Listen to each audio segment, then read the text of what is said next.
Bonjour. La story est Tech Africa présent au Global Industry sous le thème l'intelligence artificielle, événement organisé par Industrie du Maroc. Nous accueillons Monsieur Younes Oubi, business manager chez SolarWay. Marhaba si Younes. Marhaba si Kamal, merci. Je vous laisse vous présenter. Merci si Kamal. Déjà, merci pour l'invitation. Merci d'être présent sur votre plateforme Tech Africa et la Story. Alors, je suis Younes Oubi, business manager SolarWay. Nous sommes spécialisés dans la distribution et développement des solutions solaires photovoltaïques sur le marché marocain, tunisien et africain. Voilà. D'accord. Justement, en marge de cet événement, là, on parle industrie, on parle du développement durable, de l'optimisation des ressources. Quel est le rôle que joue aujourd'hui l'énergie solaire dans l'écosystème économique? Alors, déjà, il faut qu'on se mette dans un contexte international. Depuis quelques années, 3-4 ans, nous faisons face toujours à des crises internationales. On a commencé par la crise Covid. Après, il y a la crise des guerres aujourd'hui qui sont un peu implantées à l'international, ce qui perturbe un peu tout ce qu'on appelle les échanges commerciaux à l'international. Et donc, on a vu des fluctuations de prix sur pas mal de matières premières et notamment de l'énergie. On sait très bien aussi qu'au Maroc, nous sommes dépendants, j'ai pas le chiffre exact, mais à peu près de plus de 90% en matière d'énergie face aux aléas internationaux. Donc aujourd'hui, l'énergie propre, renouvelable, quelle que soit son origine, évidemment on va parler du solaire, mais quelle que soit son origine, va apporter énormément de bénéfices pour le Maroc, parce que voilà, on a un potentiel géographique qui est important, qui nous permet un peu d'avoir plus de 2000 kWh de rayonnement solaire par an, donc automatiquement on peut générer énormément d'énergie solaire. À partir de ce moment-là aussi, il y a une démocratisation de ces technologies solaires photovoltaïques qui permet, que ce soit à tous les niveaux, d'avoir accès à une énergie propre déjà et avec un prix qui est très raisonnable, qui est très accessible, voilà, et notamment pour les industriels. Voilà, justement, quels sont vraiment les avantages, on va dire, concrètement pour les industriels pour adhérer à à ce concept-là? Alors, un industriel aujourd'hui, quel que soit son secteur d'activité, c'est beaucoup d'investissement au départ. Et il y a une rubrique qui consomme énormément dans les intrants, on va dire, c'est l'énergie. C'est l'accès à l'énergie. On sait très bien, alhamdoulilah, aujourd'hui au Maroc, on est, grâce aux stratégies royales du feu Hassan II, avec le PERC, le Plan national d'électrification généralisée, et de toutes les lois qui sont érigées par Sa Majesté le roi Mohamed VI. Aujourd'hui, on a accès à l'électricité. Mais à quel prix? C'est ça l'essentiel. Aussi, comme on est dans un pays où on fait beaucoup d'exportations à l'étranger, notamment l'Europe, et qui dernièrement ils commencent à développer ce qu'on appelle la taxe carbone. Donc automatiquement, les industriels, pour aller dans une compétitivité assez meilleure et avoir des intrants plus allégés, donc automatiquement l'accès à l'électricité photovoltaïque permet d'avoir une économie déjà sur les facturations d'un côté, d'avoir une énergie propre pour pouvoir répondre aux exigences de tous les importateurs européens qui vont exiger ces taxes carbone. Et donc, automatiquement, ça ne fait que bénéfique parce que la solution aujourd'hui, techniquement parlant, elle est viable et elle peut s'adapter à toutes les contraintes, que ce soit architecturales, techniques ou environnementales. Et en même temps, pouvoir bénéficier d'une économie d'énergie de facturation sur les investissements initiaux. D'accord. Justement, Younes, est-ce qu'il y a une barrière, bien quelles sont les contraintes pour que les industriels adhèrent à ce genre de solution? Alors, si je parle un peu de barrières, peut-être c'est l'accès à l'investissement initial. Bon, il y a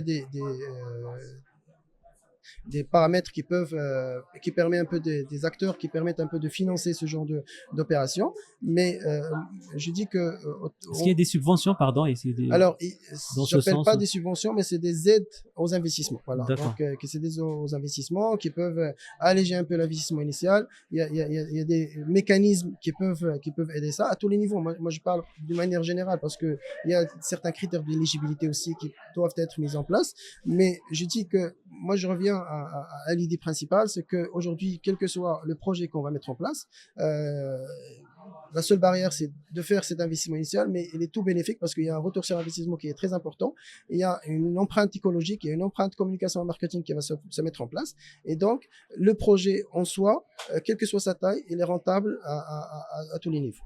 D'accord. D'accord. Sinon, pour tout ce qui est contraintes réglementaires, est-ce que aujourd'hui on est prêt ou bien est-ce que le Maroc a une certaine maturité législative par Alors, rapport à ce point-là? nous avons des efforts à faire. On a des lois qui régissent un peu la production d'énergie renouvelable, sa consommation, sa production. Je ne veux pas entrer dans les détails techniques, mais on attend toujours des décrets d'application pour qu'ils soient promulgués par le Parlement et c'est un peu de faciliter, on va dire, la tâche. Il y a la mise en place de la NRE qui est une grande avancée aujourd'hui pour pouvoir réglementer la libéralisation du marché de l'électricité. Je crois qu'on est face à un développement, on va dire, à une amélioration un peu de la réglementation, mais c'est un peu lent. On aimerait bien que ça allait un peu plus vite parce que voilà, on a des opportunités qui sont là, Oui. qui vont nous permettre un peu d'avancer et d'avoir une indépendance énergétique au Maroc. Vaut mieux que de rester dépendant de l'étranger. Oui. Justement, là encore, on a constaté, c'est tellement visible, on a constaté ces derniers temps que en fait, les installations, les panneaux solaires, ils sont un peu partout, un peu comme les paraboles, alors que dans le temps, on les rencontre rarement. Aujourd'hui, on les retrouve dans les zones ruraux, dans les résidences, etc. Donc, est-ce que c'est devenu vraiment tellement accessible pour le résidentiel, si on ouvre la parenthèse par rapport à ce point? Oui, alors pour le résidentiel, ça c'est mon secteur préféré, on va dire. Pourquoi? Parce que déjà, dans une résidence, on a tellement d'équipements qui sont énergivores et qu'on n'est pas conscient de ça. Donc automatiquement, la technologie, comme elle est devenue accessible à tous, avec un simple calcul, un simple dimensionnement, ben, on peut prouver que voilà, il y a une grande efficacité sur la salle. Après, les résidences, parce que c'est des investissements qui sont légèrement petits, donc automatiquement les gens quand ils font la comparaison entre ce qu'ils consomment, ce qu'ils payent dans leur facture et ce qu'ils peuvent avoir comme avantage avec l'énergie solaire, bah, automatiquement ils sont preneurs. Maintenant sur l'autre partie, il faut évidemment une bonne technicité à la fois sur la partie technique et sur la partie financière. Donc un bon investissement fait que du bon matériel, une bonne connaissance un peu du besoin, ça c'est essentiel. Et après un service après-vente et un suivi derrière. Aujourd'hui, tous les matériaux qui sont utilisés, évidemment, il y a des fabricants internationaux qui sont là avec des services SAV et tout ça, mais on a cette connaissance locale et cette technicité locale qui nous permet un peu de faire un suivi et de déployer ces technologies partout D'accord. sur le terrain. J'imagine que ce genre de solution aussi, il permet d'optimiser davantage, de contrôler et suivre la consommation en fait.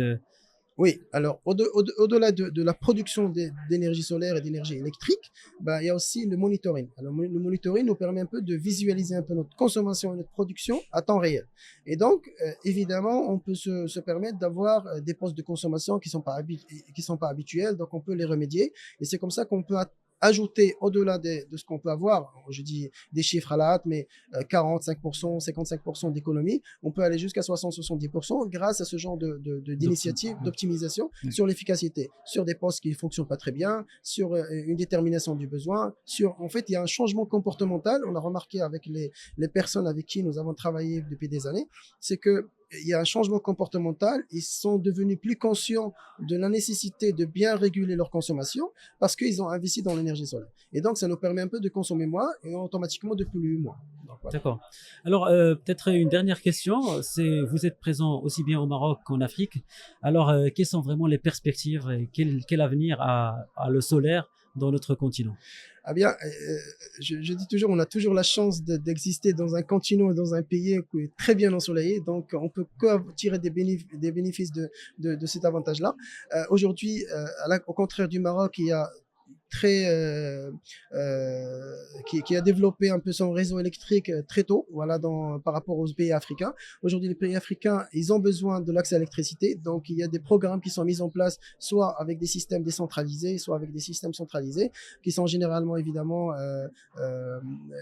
financés par des bailleurs de fonds qui essaient un peu d'apporter du développement aux pays africains. Mais nous sommes présents avec tous les fabricants avec qui nous travaillons, nous pouvons travailler avec ces pays-là là. Nous avons déjà fait des projets sur le Mali, sur le Burkina Faso, sur le Sénégal. Et nous avons des experts qui sont sur place, qui nous consultent à chaque fois. Ils ont D'accord. des demandes spéciales. Super. Alors, merci Younes. Merci, c'est Kamal. Merci. Ravi d'être parmi vous. Merci Maroc Industrie et restez toujours connectés avec